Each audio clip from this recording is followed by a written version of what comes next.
Welcome to the Slop Farm. Enjoy the video. You start by preparing the essentials. Make sure your phone has power and airplane mode is off because Wi-Fi won't scan if radios are disabled. Once done, open Settings and tap Wi-Fi or wireless. You do this to let the phone scan nearby networks.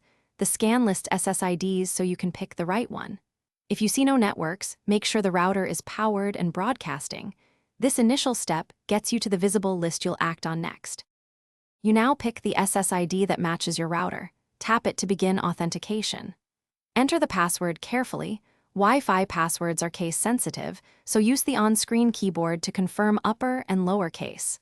If the network uses WPA2 or WPA3, your phone negotiates encryption automatically.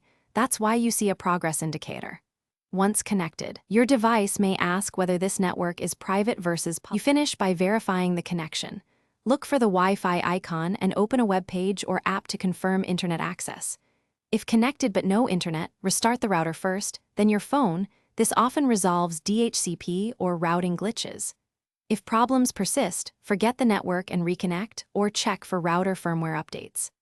As a last resort, reset network settings, but be careful because that removes saved networks and Bluetooth pairings. Do that only when other troubleshooting fails.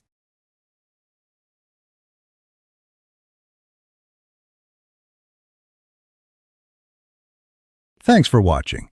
Consider subscribing if we helped you today.